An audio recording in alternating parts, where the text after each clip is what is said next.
welcome to another Ultimate Fighter episode review. This is for Season 30, Episode 11, titled Time to Come Alive, and much like last time, we don't really have as many notes because we are getting to the end of the season. In fact, this is the second to last episode, and the fighting question that we have is between Mohamed Usman of Team Peña and Eduardo Perez of Team Nunes, so let's talk about the other ship before we get to the fight. So we start back at the TUF house, and the fighters of this episode are actually having conversations with some of the other members.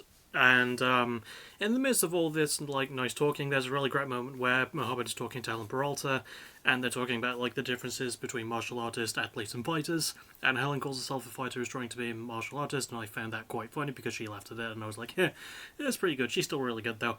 And Eduardo Perez is sat down having dinner with some of the Team Peña members. And it talks about that fight with Bobby being his first pair of UFC gloves. And Bobby, who's there, he says, you could actually sell those gloves on eBay because they've got my blood on them. And that was also a pretty damn good line. Having said that, we get to the main meat of this part because Kamaru Usman, Mohamed's older brother, and I keep forgetting he's the older brother because looking at them, Mohamed is huge. Basically, yeah, he comes around and gives his little brother, his big little brother, a good pep talk, basically saying that he's aware how well Mohamed is when it comes to the physical game, but when it comes to the mental game, it changes completely. 90% of training is physical, but 90% of actually fighting in the cage is mental. And he actually gives him some really good advice in that regard, basically saying if you do win, don't celebrate early. There's still a lot to go through, and if you do win, there's still a finale fight to go through as well, which is going to be live in front of a lot of people. And you need to constrain yourself, don't celebrate, don't get into your own head about it. And I was like, yeah, it's really good advice, especially considering that the struggles Mohamed has been through up until he joined the cast of the season.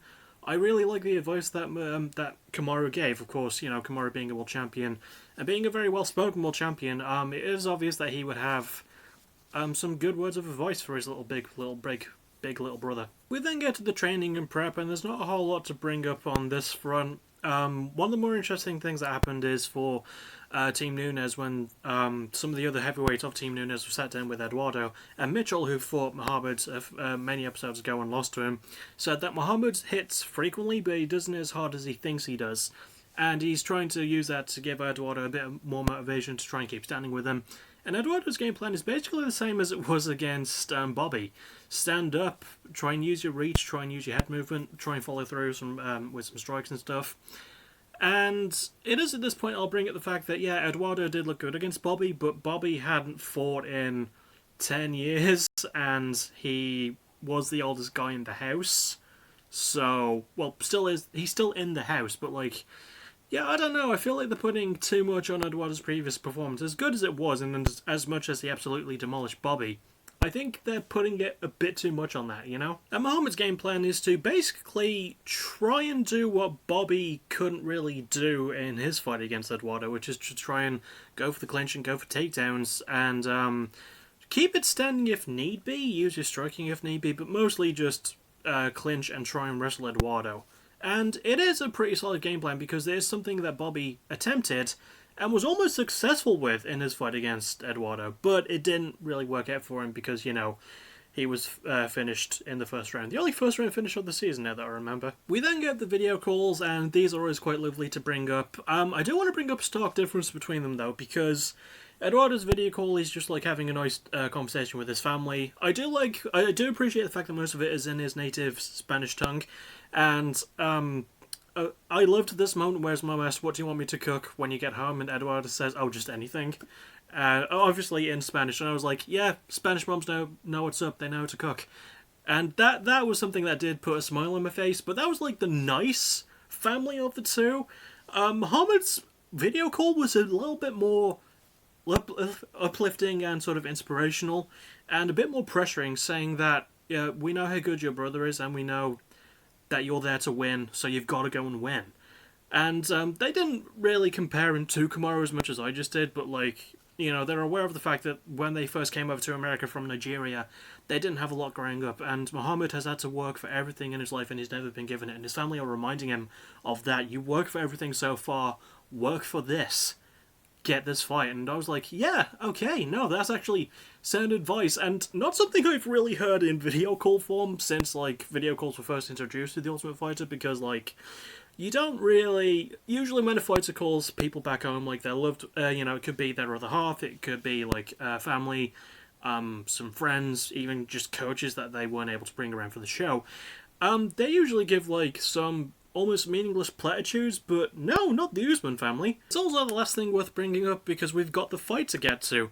So, it starts off pretty slow, understandable, both men are heavyweights, and for the most part it is sort of looking like Eduardo's got it. He's landing some really good leg kicks, he's landing some pretty good shots, but Muhammad is loading up on his right hand a lot and he's following up with the jab. And he's landing some really good stuff. Eduardo, even though he's landing leg kicks and he's pressuring forwards, he isn't landing as much. And Muhammad, I apologize if I said Kamaru, it was Kamaru earlier regarding Muhammad. I meant to say Muhammad, like, for the context of this fight. He's staying forward. He's trying to push Eduardo against the cage and it's working. He sort of gets a tiny takedown. It's like more of a slip up near the end of round one. But yeah, for the most part, he's like going up top, landing a big right hand, which Eduardo, to his credit, does a really good job of blocking and getting his head out of the way of.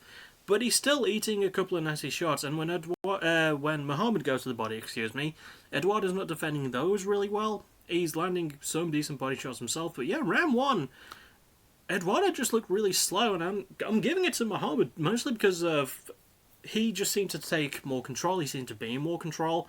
He kept pushing Eduardo against the cage and walking him down and landing some really good strikes. He wasn't just throwing the big overhand right, but he wasn't loading up with it. He was throwing the heavy stuff kind of nakedly, but Eduardo wasn't really moving a whole lot. He wasn't especially moving his body a whole lot to get out of the way of those shots. So yeah, round one, slow start. But I do give to Muhammad because he definitely turned up the pace near the end of the round. Although I would be remiss if I didn't bring up the fact that when Muhammad went for his first takedown attempt in round one, Eduardo did land a really good knee to the body and to the head, which did look like it stunned Muhammad, and Muhammad also had a nasty left, but for the most part I think he had round one. We then get to round two and it almost appears pretty much the same. I think this round is the one where Muhammad actually sort of gets a takedown on Eduardo against the cage, has his back for the briefest of moments, but Eduardo is able to stand back up really quickly, and even when they're in the clinch, Eduardo is trying to land the uppercuts, but Muhammad is just staying out of the way.